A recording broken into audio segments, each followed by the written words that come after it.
So here we are at the Munich Security Conference, the war in Ukraine now a couple of years on, and tell me where you think it stands militarily right now. We gave the somber prediction at the beginning of the war. This will be a war that will be long, and we are not changing our prediction that we don't see on either side enough resources to basically change the dynamic of the war, at least for the short term.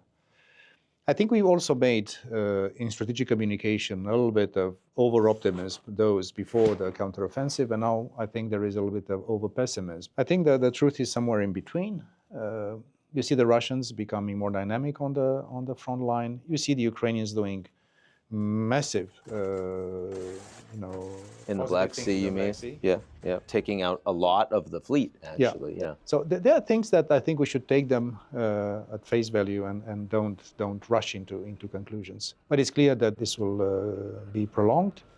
Politically and militarily, we don't see the conditions for any form of a cessation of hostilities. And I think the easiest way is for Mr. Putin to order to stop the invasion that he ordered 2 years ago. But nobody's expecting that anytime. Of course not. Yeah. And also we don't expect Ukrainians, President Zelensky and Ukrainian people to give up on their sovereign land. So yeah, this is here to stay with us. We have the obligation and the interest to continue to support Ukraine. 99% of the support for Ukraine comes from NATO allies. And we anticipate that this topic will be front and center at the Washington Summit, our anniversary summit in July. Washington, D.C. Yeah. Now, what I don't expect is going to be front and center of the Washington Summit is a commitment for Ukraine to join NATO, or certainly, I mean, a time frame, even though the Secretary General has still said that that is the intention, that they will eventually become members. We don't know how, we don't know when. Do you think that there's any possibility there's movement on that? Listen, Ukraine is getting closer to NATO every day. They're becoming more interoperable with us. There's a level of trust and synergies.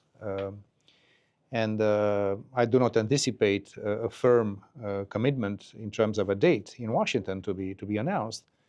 But I think Washington will be a very interesting bridge towards NATO membership. Eventually, with NATO playing a bigger role in interoperability, in the future of forces in Ukraine, in making sure that we help them transform in a way that will be fully compatible with us. So what Secretary General Stoltenberg says, what all of us are saying, and also the key allies are saying. Jake Sullivan said this issue also when he visited with us 10 days ago, is that Ukraine will become a member of NATO. As a Romanian, they will also become a member of the EU.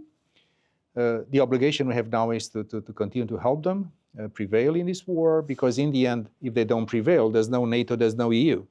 It's just a return to the sphere of influence of Russia, which is something I believe Ukrainians are fighting against, and also we are fighting against. I think there is a realization in the end that Ukraine is more than Ukraine, and Ukraine is more than European security. That Ukraine is an indicator of the willingness and the capacity of the West to be able to cope with challenges coming from China or anywhere else.